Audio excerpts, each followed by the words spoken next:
Hello everyone, this is Showtime 112. Hans-Ulrich Rudel was arguably the most famous non-fighter pilot of World War II. Although he flew other aircraft, he's best known for his achievements in Juncker's Ju-87 Stuka. Rudel was born in 1916 and he volunteered for the Luftwaffe in 1936. Like many other successful pilots, he wasn't displaying any special ability early in his career.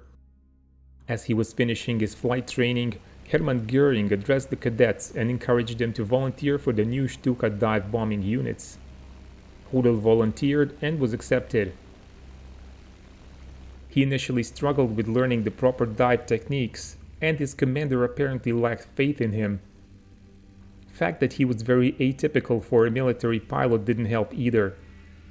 Rudel didn't drink alcohol but milk, and he spent his free time doing sports or climbing mountains instead of drinking in the officer's mess. In late 1938, he was reassigned to a long-range reconnaissance unit as an observer. Although this still put him in command of the aircraft, he wasn't happy with this arrangement. He participated in the invasion of Poland and flew a number of combat reconnaissance missions in the campaign. He kept applying for a transfer back to a Stuka unit, but it only resulted in him being sent to a training regiment as an adjutant. He missed out on the entire Western campaign of 1940. Later that year, he was again transferred to a combat unit, but he still struggled with learning the proper techniques, so he missed the Balkan campaign in the spring of 1941 too. Rudel was finally given a chance to fight in the invasion of the USSR. He flew 4 combat missions on the first day with the 2nd Stukageschwader Immelmann. Rudel first distinguished himself on 16 September 1941 when his unit was sent to attack ships of the Soviet Baltic Fleet, which was essentially trapped in the Gulf of Finland. 2 most powerful units were elderly battleships Marat and Oktyabrskaya Revolutsiya. The 2 sister ships were dating back from Tsarist times, but they were modernized in 1930s and they packed a powerful punch with a dozen 305mm guns each. Along with a number of modern cruisers and destroyers, the Soviet Baltic Fleet was very effective in bombarding German positions along the coast and around Leningrad. This was holding up their further advance.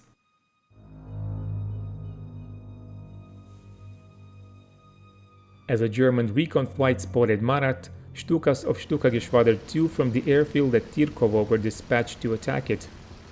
30 aircraft took off and navigated in heavy cloud cover. The German dive bombers were carrying 500-kilogram bombs. This weapon was not considered strong enough to sink heavily armored battleships, but heavier 1,000-kilogram bombs hadn't arrived, and the Stuka pilots had to make do with what they had. According to Rudel's autobiography, he was the one who spotted Marat through a hole in the clouds. He reported his sightings to Hauptmann Steen, the flight leader, who quickly dived to attack it. Rudel followed along with several other Stukas.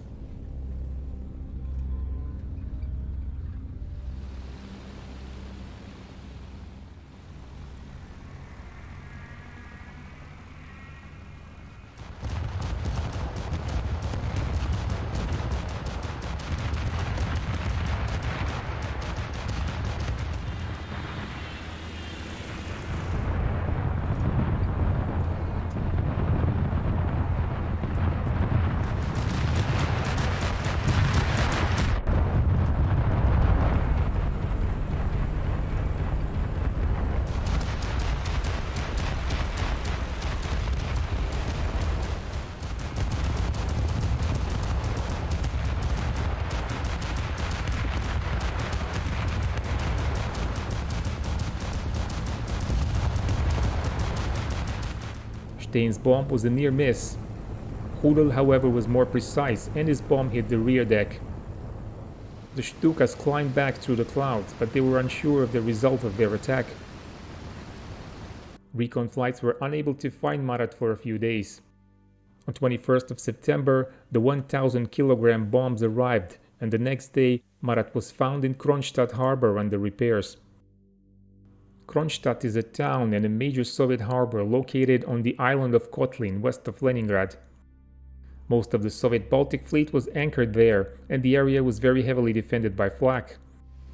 On 23rd of September, the weather improved and a maximum effort by 2 Gruppen of the 2nd Stukageschwader was ordered against the Soviet battleship. Soviet fighters attacked the formation, but they failed to stop the Stukas.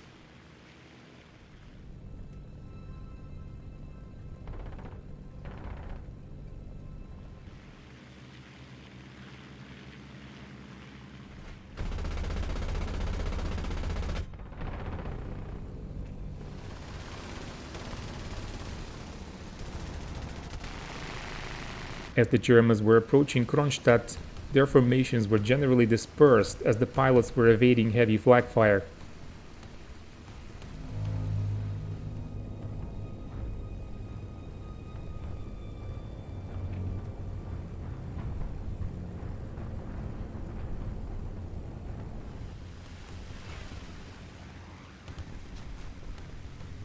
Rudel spotted Marat and a cruiser behind it. Along with his leader, Hauptmann Steen, he approached his target and dived, deploying his speed brakes.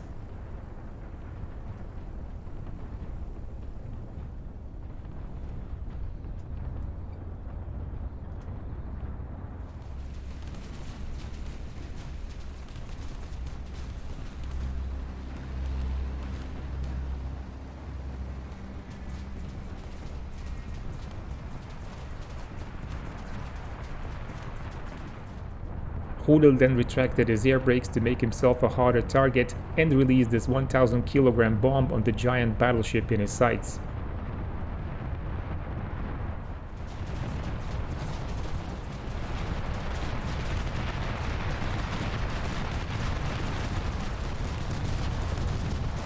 His drop altitude was much lower than recommended, and he pulled the stick hard, blacking out for a moment.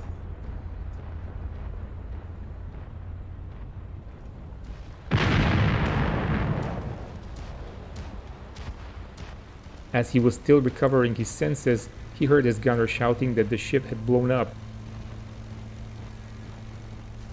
Rudel's bomb hit the ship's bow and caused magazines to explode. One of the gun turrets was destroyed.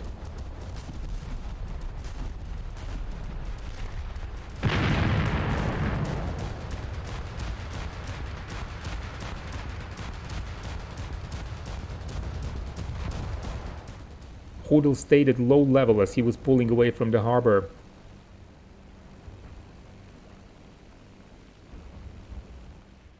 A single I-16 fighter then appeared behind the Stuka. But the danger was soon cleared by a Bf-109, which shot it down.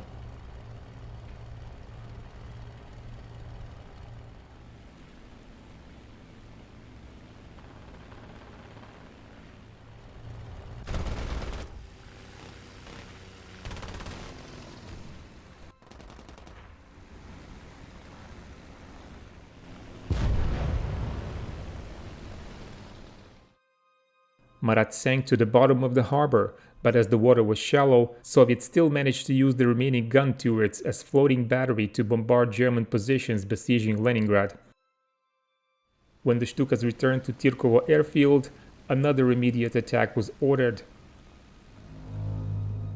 Hauptmann Steen damaged his aircraft on landing, and he took Rudel's plane for the second sortie, along with his rear gunner, Corporal Sharnovsky.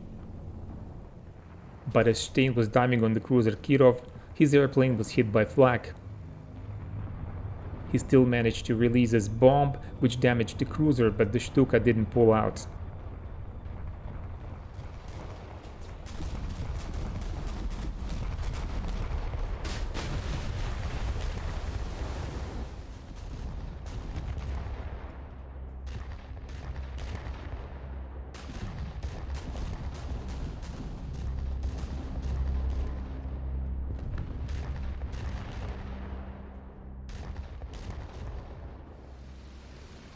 Hans-Ulrich Rudel continued to fly throughout World War II. Besides one battleship and a cruiser, he is also credited with destroying over 500 tanks, 70 landing crafts, and many vehicles and artillery positions in more than 2,500 ground attack missions in the Eastern Front. He surrendered to the Americans, who refused to deliver him to the Soviets, although he fought against them exclusively. He never truly rejected Nazi ideology in the post-war years, and he eventually died in 1982. If you liked the video, be sure to press the like button. Join our Patreon supporters or donate on PayPal to ensure future content. Thank you and keep watching Showtime 112.